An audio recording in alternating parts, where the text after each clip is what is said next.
Good morning, everyone. Welcome back to Fifth Road Spirit. I am here with your weekly tarot and oracle card reading for the week of October 19th. Okay, let's go ahead and get started here. So, in keeping in alignment with the lunar cycle, we are coming out of the dark moon phase. We're in the waxing crescent phase of the lunar cycle, and that means that we have come to understand the wisdom of what the last cycle has brought us, and we are now in the process of applying the wisdom from that new moon, from the appearance of the new moon into this new cycle. So you may be coming upon some truths that, may or may not be very hard to accept or hear from that dark moon. But once we accept that we need to let go of something, or something is moving toward its natural end, we are capable of freeing up space to receive the new thing that will come in the place of the thing that left. So, or the thing that needs to be released. So, personally, what I've been coming into is the truth about the nature of friendships or relationships, and the truths that come along with those things. And it's very, it's very interesting. I also feel a little bit like some of my own walls are coming down, but where I have been, in my opinion, without boundaries most of my life, I do feel new walls replacing those old walls that I had up. And some of the old walls were, protective. But I feel that I don't need to protect myself in that way anymore, if that makes any sense. But, if it does, I hope it, helps you in your journey in this waxing crescent phase of the moon, where you are emerging out of that wisdom and into new life, into new fullness. And in celebrating the moon, we also celebrate our feminine aspects, the feminine energy that is within us, which is also part of my journey. So thank you so much. Let's go ahead and get started. I'm going to use Rider Waite today. And we are going to ask the spirits for a message for the collective. I call on my divine masters and teachers. I call on my ascended enlightened ancestors. And I call on the spirits of the elements of air, fire, water, and earth. Last but not least at all, I call on the fifth element, the spirit of the fifth element, the nature that combines us all, that unites us all, to come into this reading with a message for the collective for the week of October 19th. Thank you so much, Spirit. Okay. Spirit, thank you. Thank you. Ooh, nice. Okay. Thank you, Spirit. Your guidance for the collective for the week of October 19th, Spirit. I feel like this one wants to come out. Ooh, okay. Spirit, do you have any messages or guidance for the collective for the week of October 19th? Okay, it's got 3 cards. Very awesome. Okay, so first up we have the Sun. Can you see that? Yes, the Sun. Then we have the Six of Pentacles and the Seven of Swords. All right. At the bottom of the deck, we also have the Hierophant. Interesting. Okay. All right. So the Sun is the first card out. The Sun represents uh, there's clarity on a situation. There is light being shown onto there's light being shown onto a situation. Maybe even a family situation. I'm gonna prop this up here. So let's see, a little bit forward. So the Sun card is basically the Sun is coming out, but the Sun, yes, it represents happiness, but it also is, to me, in this situation, there's shining a light. There's clarity on a family situation. Interesting. And I see family because I see the baby on the back of this horse and then this flag.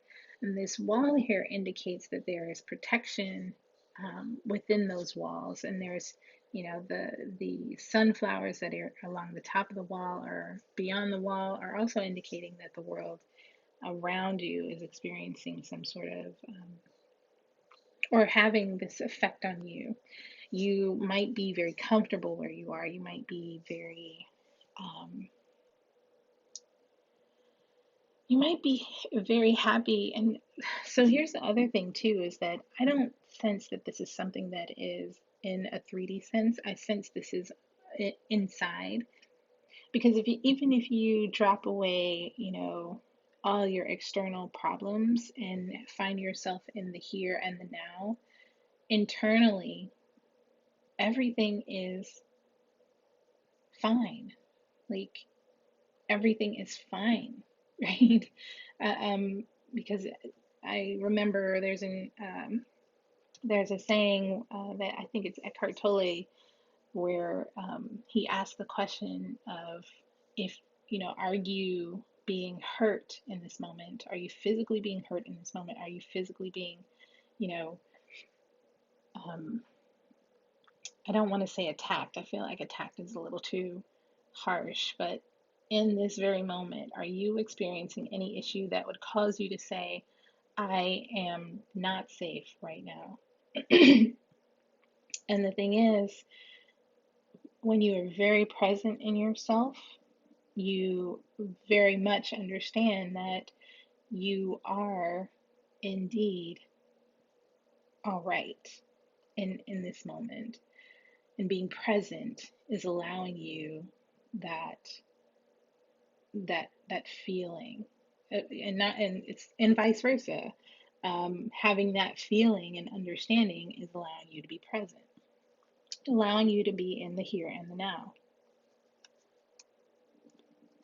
And with that centered focus, right, we we find ourselves in this Six of Pentacles, um, the Six of Pentacles uh, energy, right? We find ourselves. I was mentioning to someone else, a friend of mine that I was taking a trail run with. We were having a little bit of a conversation in between our little intervals, and I mentioned to her that I had a bit more like when I say us, like bandwidth and capability to extend myself, and like I mentioned earlier, being able to drop boundaries. And so when we're in this state of being present and the clarity being shown upon our lives, we are now capable in this, see the sun here is the same circle that we see with the pentacles. Because we find that inner space, we create our own inner resource. And the resources represented by the pentacles here allow us to be generous with what we're giving, allow us to ourselves stay balanced, but understand that we can now share out those resources. We can have that space available to us because we understand that our inner resources are endless. And because our inner resources are endless, so is it's almost like as within, so without, as above, so below. So it's essentially we're drawing off of our own spiritual awareness, our own spiritual space and growth, and it's becoming tangible and available to others. We're able to choose how, and not only that, and I know I say choose, but we're able to understand, not even giving it outwardly, but understanding how we need our own resources and what we need to feed for ourselves.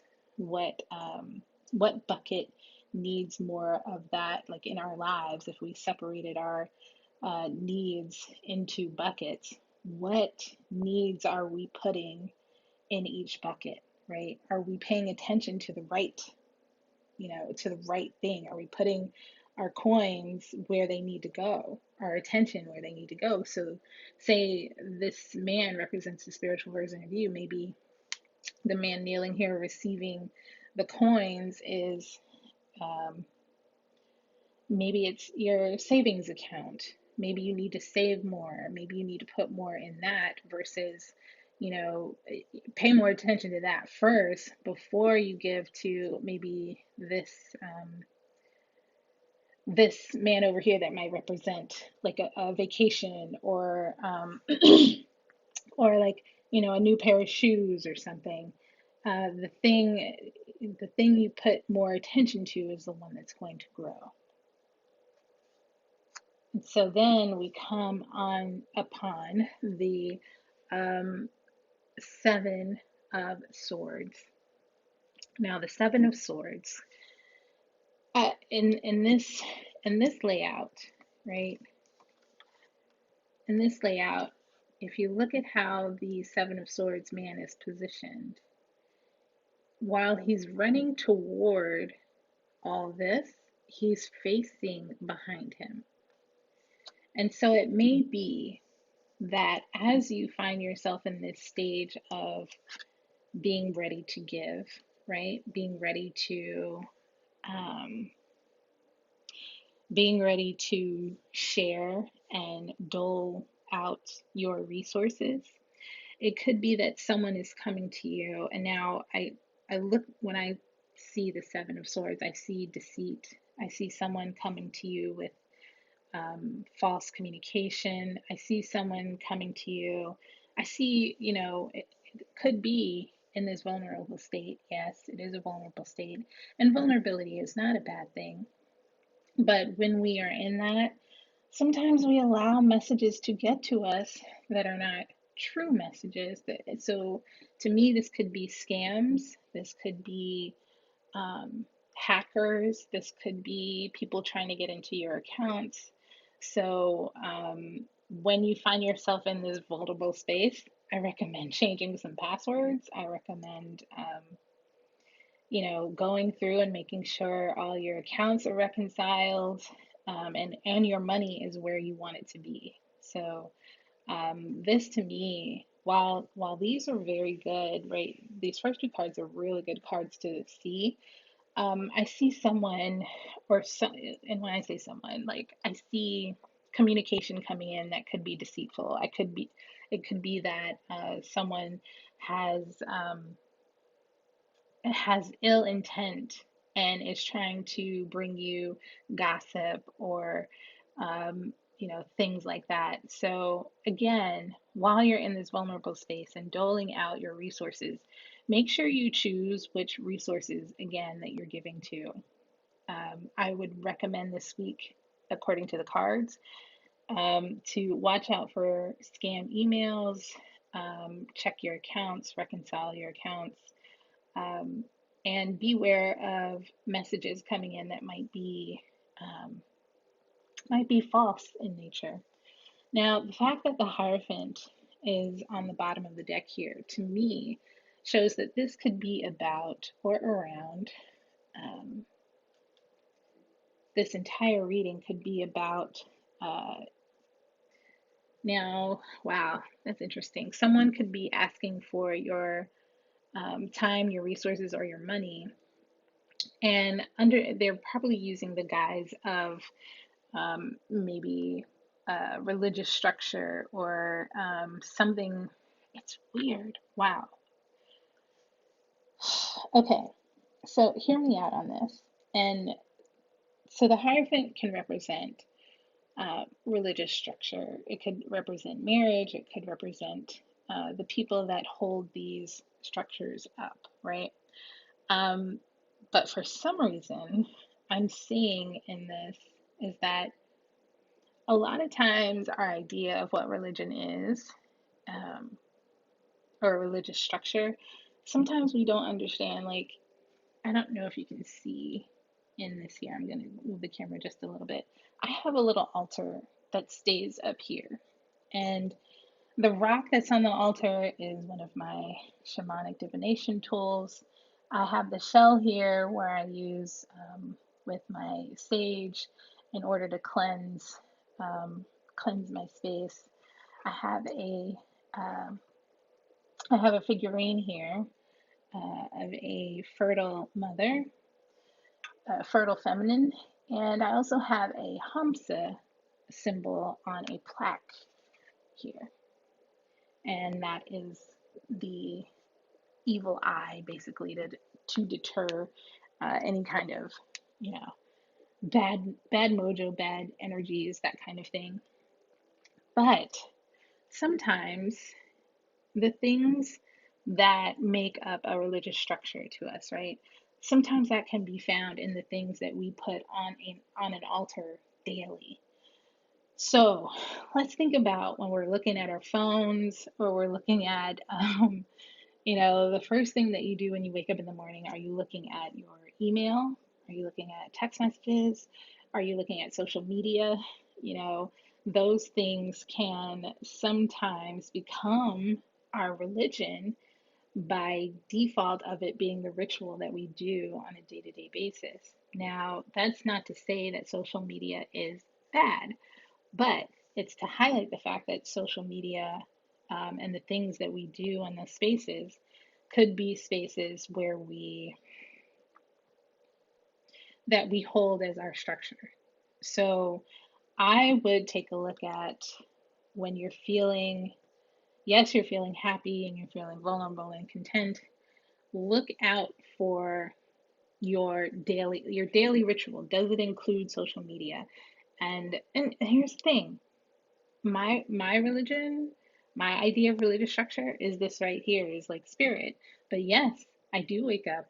I do check Instagram. I do check my email. I do check Facebook, just to go on and like see what's on there. But because that's part of my daily ritual, it could be confused for my religious structure.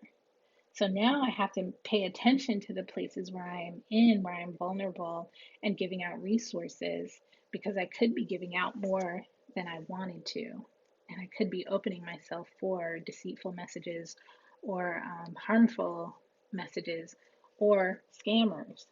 So definitely would be on the lookout this week. Just pay attention to your finances, pay attention to your social media, pay attention to what you um, do on a daily basis that constitutes your, and again, I know I say religious, but it's almost like ritualistic, um, your rituals on a day-to-day basis that provide your structure. Do they provide, are those structures being attacked, right? So let's see. I think maybe a good, trying to figure out some guidance for you all. Where are we at? We're at 20 minutes, not bad. I'm gonna go ahead and do an archetypes card. I haven't done one of those in a little while. Let's see if we get any messages or guidance from the Wild Unknown Archetypes cards. Spirit, can you come into this reading with some guidance for the week of October 19th for the collective?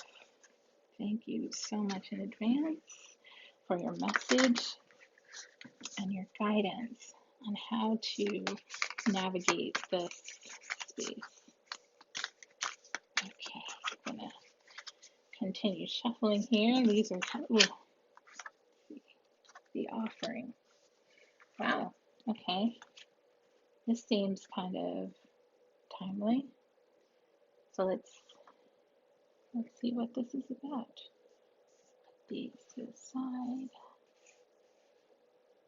Yeah, I think this is kind of, whatever's going on, this is going to be something that you intuitively understand, and you understand what's happening. But let's look at this card of the offering.